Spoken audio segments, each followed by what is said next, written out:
저희 연말인데 저희 얼마 전에 제가 황 집사님과 저희 지미공상공 사역을 하면서 같이 청년들과 밥을 먹었던 적이 있는데 저희는 밖에 이 홀에서 밥을 먹는데 저쪽 안쪽 방에서 위하여 소리가 들리더라고요. 그래서 오늘 우리 한번 해보았으면 좋겠습니다. 술잔을 들고가 아니라 우리의 믿음을 들고 제가 한 몸을 하면 우리 다 같이 위하여 해보았으면 좋겠습니다. 말씀 제목입니다.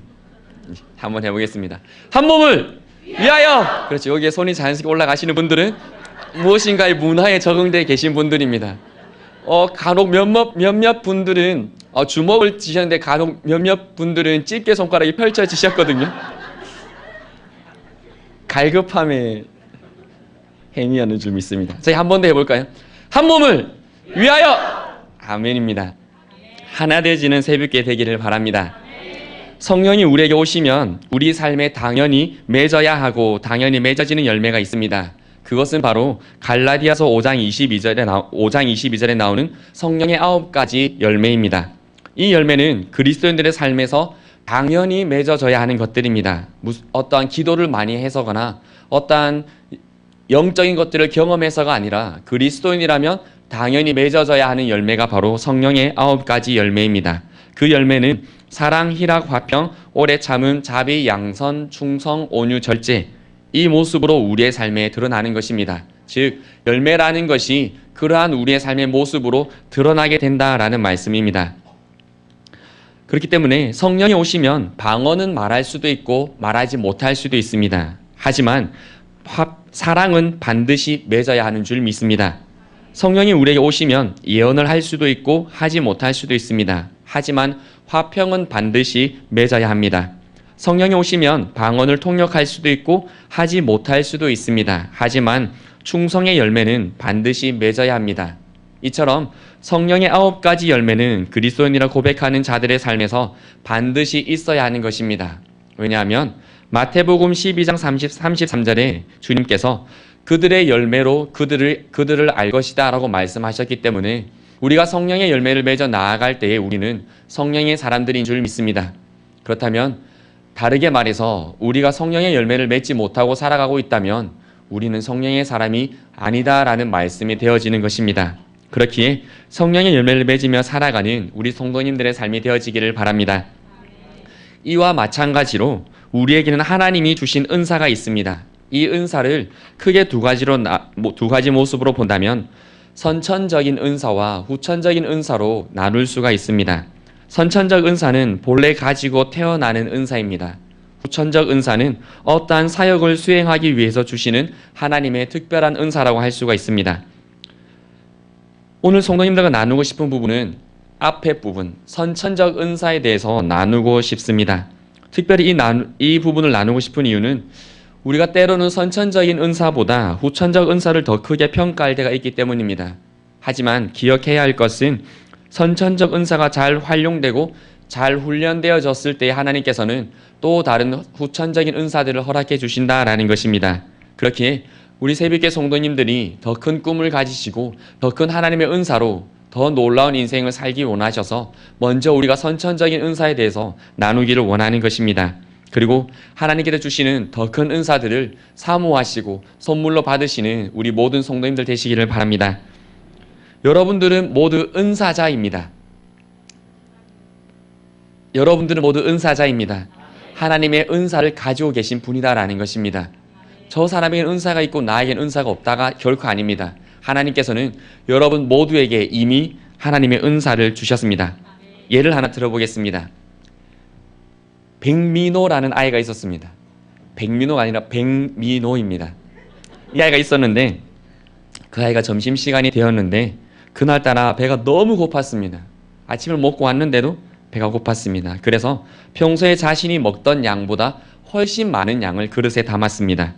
그리고 하필 또 그날따라 너무 좋아하는 애기 입맛에 꼭 맞는 반찬들이 많이 나와서 그 종류대로 수북히 담았습니다. 그래서 너무 기분이 좋아서 7렐레 8렐레 즐겁게 달려갔습니다. 자리로 가고 있는데 그만 넘어졌습니다. 음식은 다 쏟아지고 그릇은 다 깨어지고 식당 바닥은 순식간에 난장판이 되었습니다. 이때 선천적인 은사들은 어떻게 반응하는지 우리 한번 나누어 볼까요? 예언의 은사를 가진 사람은 이렇게 말을 합니다. 왠지 그릇을 음식에 담고 가지고 오는 모습부터 불안했다. 자빠라질 것 같더라 하는 겁니다. 내 이럴 줄 알았다. 예언의 은사의 사람이 말하는 겁니다. 섬김의 은사를 가진 사람은 당장의 쓰레받기와 대걸레를 찾아가지고 와서 거기를 치웁니다. 가르치는 은사를 가진 사람은 민호를 불러서 야, 아무리 배가 고파도 그렇지 먹을 수 있는 양만 담아야 돼. 그리고 그릇을 들 때는 수평을 맞추어서 바르게 두 손으로 꼭 붙들어서 사뿐사뿐 걸어가야 돼 라고 가르칠 겁니다. 그리고 위로의 은사를 가진 사람은 배고픔에 넘어진 민호의 마음이 아픈 것을 알고 그 실수한 것 때문에 주눅들어 있을 민호의 마음을 알고 그 마음을 달래어줍니다. 구제의 은사를 가진 사람은 못 먹게 된 음식의 값을 지불해주고 자신의 음식을 나누어 줍니다. 다스리는 은사를 가진 사람은 그 순간에 신속히 각 사람에게 무엇을 해야 할지 지시해서 난장판이 되어져 있는 그 공간을 깔끔하게 정리할 것입니다. 국률의 은사를 가진 사람은 이 모든 상황에 가슴이 아파서 뒤에서 눈물을 흘리고 있을 겁니다. 이 예를 들으시면 여러분들의 머릿속에 한두 가지 모습이 그려지실 겁니다. 그리고 나라면 어떻게 했을 것이다 라는 것이 떠올려질 것입니다. 그것이 바로 여러분들의 선천적 은사입니다. 은사가 무엇인지 발견하려고 굳이 테스트 받지 않으셔도 됩니다. 그 상황 속에서 내가 어떻게 했을 것이다 라고 하는 것이 바로 우리의 은사다라는 것입니다. 곧 나의 머릿속에 떠올려져서 내가 행해야 될 것들이 나에게 기억나고 그 행위를 내가 알 수 있게 되는 것이 선천적 은사다라는 겁니다. 그럼 이렇게 우리가 한번 생각을 해보았으면 좋겠습니다. 그 식당에 있었던 모든 사람이 긍휼의 은사를 가진 사람이었습니다. 근데 민호가 넘어졌습니다. 그러면 그 식당은 울음바다가 될 겁니다. 다 울고만 있을 겁니다. 전부 다스리는 은사를 가진 사람은 야, 니 이거라, 아니 니가 이거라 무엇을 지시한다고? 그것은 또 아수라장이 될 것입니다. 예언의 은사를 가진 사람들이 모두가 예언의 은사를 가진 사람은 어떨까요? 음식을 얻게 된 민호가 넘어진 정확한 이유와 원인을 지적하면서 너 이렇게 해서 넘어진 거야, 이렇게 하면 안 돼 라고 이야기를 해줄 겁니다. 성경에서 나오는 예언이라는 것은 미래를 단지 말하는 것이 아니라 더 많은 부분, 거의 98%에 되는 예언의 은사가 현재의 일에 대한 정확한 이유와 사실을 하나님의 말씀을 가지고 평가하고 그것에 대해서 질적하고 책망하는 것이 성경에 나오는 예언입니다. 그러니 그것에 대해서 예언을 하게 된다면 그런 거겠죠. 그래서 다시 본론으로 들어온다면 여러분들께 묻겠습니다. 식당을 가다가 그 그릇을 모두 엎어버린 이 민호라는 아이에게 가장 필요한 은사의 사람은 어떤 사람일까요? 예언일까요? 긍휼일까요? 섬김일까요? 구제일까요? 어느 한 가지가 아니라 전부 다 필요합니다. 모든 은사가 이 상황에 다 필요하다라는 겁니다. 어떤 은사가 좋고 어떤 은사가 더 멋있고 라는 것은 결코 있을 수가 없습니다.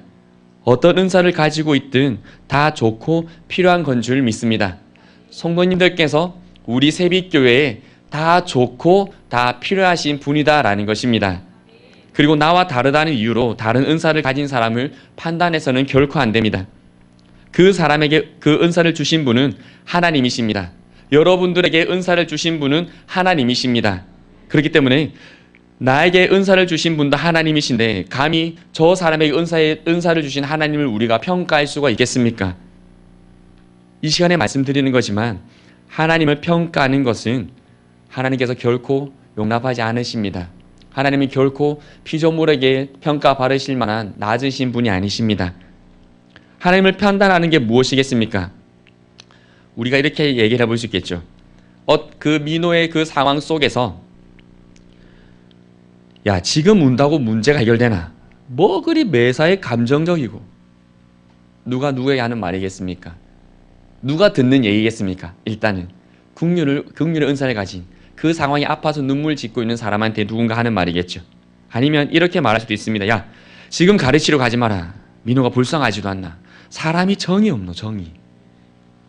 누가 듣는 말일까요? 가르치는 은사를 가지고 있는 사람이 누군가에게 듣는 말일 겁니다. 야, 니는 일 좀 그만해라. 니 혼자 다 하나. 좀 일 나눠서 해라. 할 수 있을까요?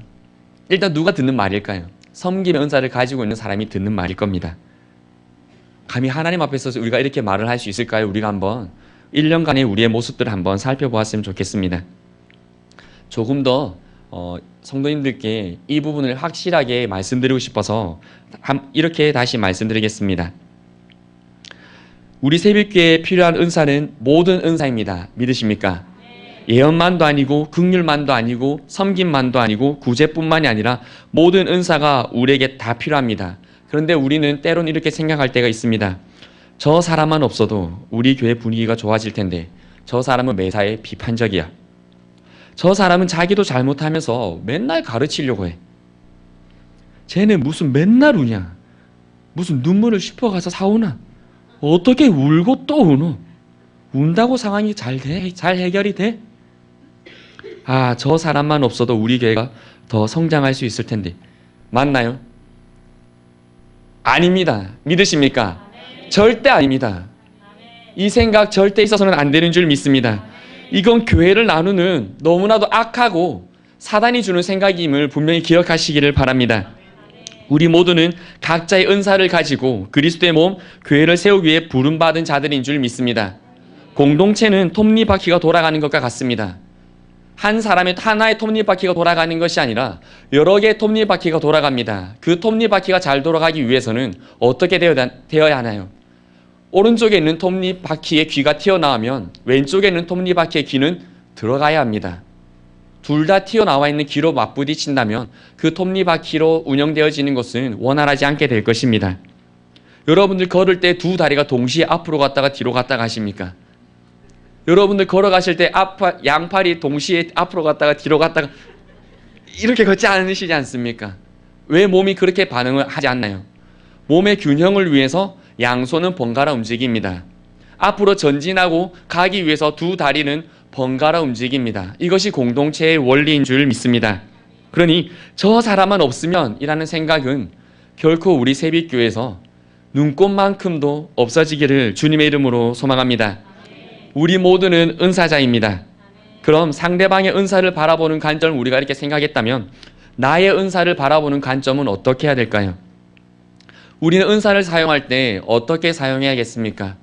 모두의 은사가 있습니다. 그렇다면 그 은사가 있으니까 이게 내 은사니까 나는 이렇게 하는 게 당연하니까 그냥 행하겠다 라고 해서는 안 된다고 성경은 또한 말씀해 줍니다. 그러면 우리는 사랑을 벌써 말씀드렸군요. 은사를 무엇을 기초로 해서 사용을 해야 될까요? 사랑입니다. 어떻게 아셨습니까? 연애 은사를 다들 가지셨군요. 우리의 모든 은사는 사랑을 근본으로 활용되어져야 합니다. 믿으십니까? 성령의 9가지 열매를 기초로 해서 사용되어져야 합니다. 은사를 사용할 때 사랑, 희락, 화평, 오래 참음, 자비, 양선, 충성, 온유, 절제를 가지고 활용해야 한다라는 겁니다. 고린도전서 13장에도 사랑이 없는 그 모든 것은 울리는 꽹과리다라고 하였습니다. 무슨 말이겠습니까? 그냥 시끄러운 소리가 될 뿐이다. 시끄러운 행위가 될 뿐이다. 그냥 번잡스러운 행위가 될 뿐이다 라는 겁니다. 그렇게 우리는 우리의 은사를 활용할 때 사랑을 기초해서 사용해야 될 줄 믿습니다. 그리고 나의 은사를 사용할 때 우리는 게을러서는 안 됩니다. 열심을 가져야 됩니다. 유독 길에 떨어져 있는 휴지나 무엇인가 삐뚤어진 것을 잘 보시는 분들이 있습니다. 그런 분들은 가시다가 그런 것을 보았을 때 어떻게 하셔야 되나요? 주우셔야 됩니다. 그런데 귀찮다 지나가자 하시면 안 된다라는 겁니다. 그것이 바로 충성되어져 나가는 겁니다. 나에게 주어진 그 은사, 그 순간에 나에게 내가 무엇을 해야 될지 깨닫게 해주시는 그것에 대해서 게으르지 말라라는 말씀입니다. 그리고 그것에 대해서 귀찮게 여기면 안 됩니다. 그렇게 되면 하나님께서 말씀하시는 악하고 게으른 종이 되는 것입니다. 우리는 그리스도 안에서 하나인 줄 믿습니다. 말씀을 마치면서 저희가 말씀 한 부분을 더 찾아보았으면 좋겠습니다. 로마서 말씀입니다. 로마서 12장 3절부터 8절까지 말씀 저희가 함께 보겠습니다. 로마서 12장 3절부터 8절까지 신약성경 256페이지에 있습니다. 3절부터 8절까지 말씀 저희가 한번 같이 읽어보기 원합니다. 신약성경 256페이지입니다. 시작! 내게 주신 은혜로 말미암아 너희 각 사람에게 말하노니 마땅히 생각할 그 이상의 생각을 품지 말고 오직 하나님께서 각 사람에게 나누어 주신 믿음의 분량대로 지혜롭게 생각하라. 우리가 한 몸에 많은 지체를 가졌으나 모든 지체가 같은 기능을 가진 것이 아니니 우리 많은 사람이 그리스도 안에서 한 몸이 되어 서로 지체가 되었느니라.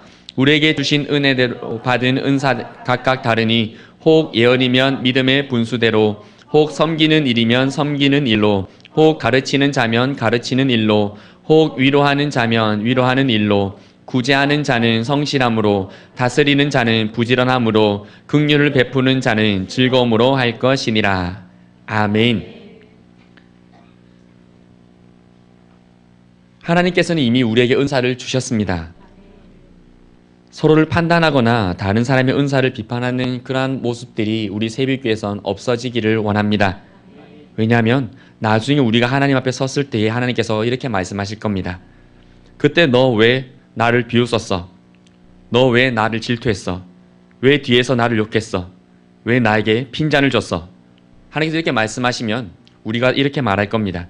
우리라기보다 이렇게 은사에 대해서 잘 활용하지 못한 사람들이 이렇게 말할 겁니다. 아니 하나님, 제가 언제 그랬습니까? 제가 감히 하나님을 비웃다니요? 제가 사랑하는 하나님을 질투하다니요? 욕했다고요? 제가 하나님께 핀잔을 에이 설마요? 제가 언제 그랬습니까? 라고 할 때 하나님께서 이렇게 말씀하실 겁니다. 그때 아무개 집사가 이 일을 위해서 자신의 섬기는 은사로 섬기는 일을 일할 때 너 질투했잖아. 비판했잖아. 뒤에서 욕했잖아. 일할 줄 모른다고 업신여겼잖아. 그때 아무개 권사가 긍휼의 은사를 가지고 눈물 흘리며 가슴 아파하고 있을 때 너 그 권사에 일 안 하고 울기만 한다고 비웃었잖아. 기도만 잘하고 일은 안 한다고 핀잔 줬잖아. 그게 나한테 한 거야. 너 왼편으로 가. 하나님께서 이렇게 말씀하실 겁니다. 양과 염소가 나누어지는 게 다른 게 아닙니다. 우리가 교도소 사역을 시작하고 구제 사역을 시작하고 그래야지 오른쪽으로 가고 그게 아니다라는 겁니다. 우리의 실질적인 신앙의 현장에서 우리가 교회 공동체 현장에서 어떻게 살아가느냐, 그것이 하나님께서 우리를 판단하시는 기준이 된다라는 것입니다. 우리 새벽교회는 하나가 되어지기를 원합니다. 그래서 하나가 되어져서 지금 이 시대를 보면 너무나 많은 교회가 깨어지고 너무나 많은 가정이 깨어집니다. 무섭지 않으십니까? 두렵지 않으십니까?